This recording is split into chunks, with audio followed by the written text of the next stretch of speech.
There is often a cost to becoming a Christian when you live in a country where Islam is prevalent. Bayram's story is a powerful one of God's redemption, but still, family issues persist.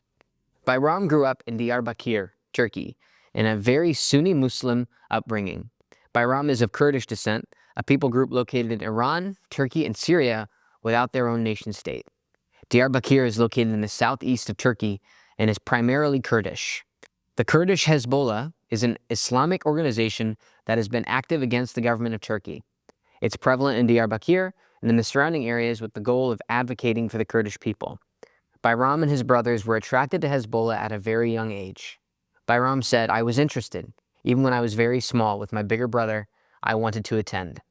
Hezbollah had set up a training of knowledge, emphasizing a deep study of the Quran and a training to fight. In 1999, the Turkish government captured key leaders of Hezbollah and got information on the names of many involved. Bayram's father was on the list, but he avoided capture. Other relatives were taken, and no one knows what happened to them. In this tense time, Bayram's brother saw an advertisement in the newspaper asking, "Are you interested in the gospel?" His brother went with the goal to convert these Christians to be Muslim.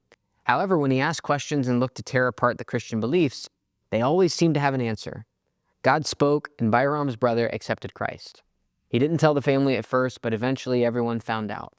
That created an earthquake effect on us, Bayram said, especially in our family and relatives, because we all lived together in an area, and all of our neighbors and relatives knew. Their father worked as a teacher of Islam, and he felt incredibly ashamed that his oldest son had become a Christian. Soon after, Bayram's older brother went to serve in the military and moved to a different city. Bayram said, "My father would always say to us, 'Look, your brother became a Christian.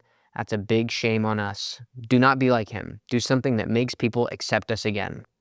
When Bayram was only 14, his father took him to the leaders of Hezbollah and said to treat Bayram as their son. Christianity was painted as the devil's religion for Bayram. He learned more about the Quran, and he started to teach children. He wore the white clothes of Hezbollah and was inspired by the heroic acts of terrorism that he was told about. Bayram's father became very proud of him, pushing for him to move into the military part and the fighting part of Hezbollah.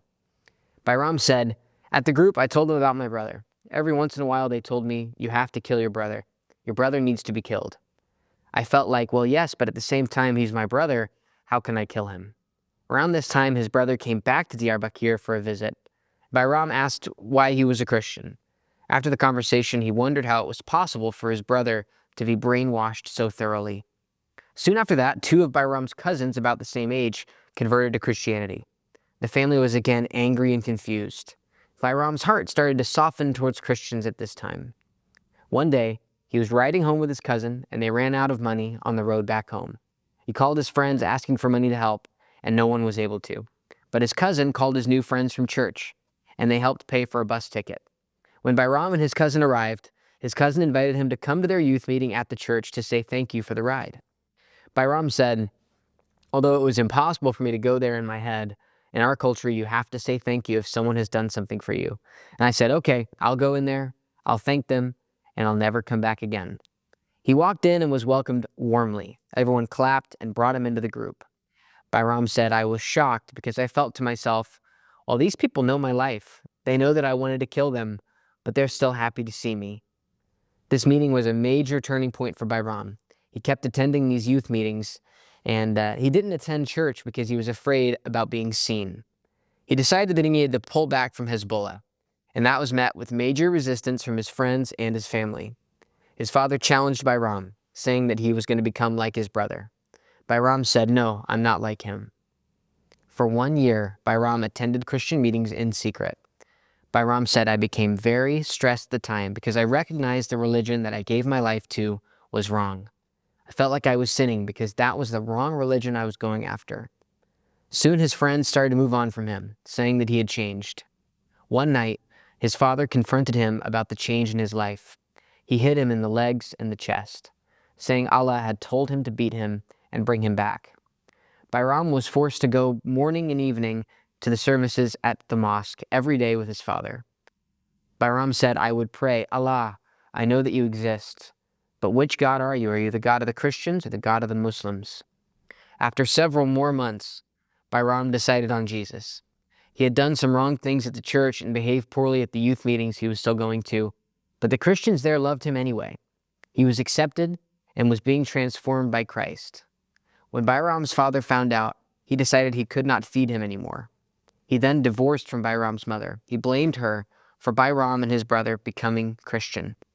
Bairam and his mother were kicked out from the house. They went to his uncle's house, but then they also kicked Bairam out for being a Christian.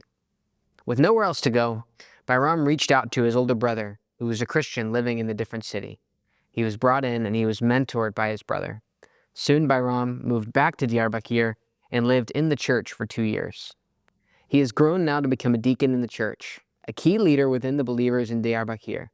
Bairam got married and moved deeper into his faith in Jesus Christ. He was very active in helping after the massive earthquakes in Turkey in 2022.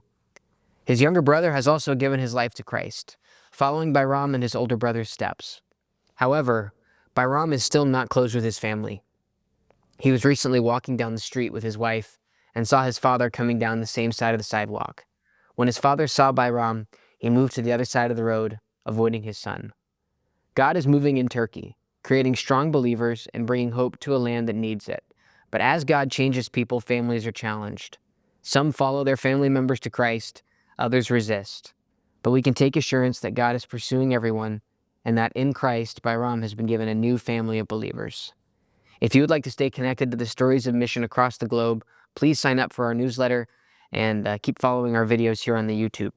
Pray for the ministry in Diyarbakir as well. The Lord would break down walls for his kingdom. Luke 12:51-53 say, "Do you think that I have come to bring peace on earth? No, I tell you, but rather division. From now on, in one house there will be 5 divided, 3 against 2 and 2 against 3. They will be divided father against son and son against father, mother against daughter and daughter against mother, and mother-in-law against her daughter-in-law, and daughter-in-law against mother-in-law.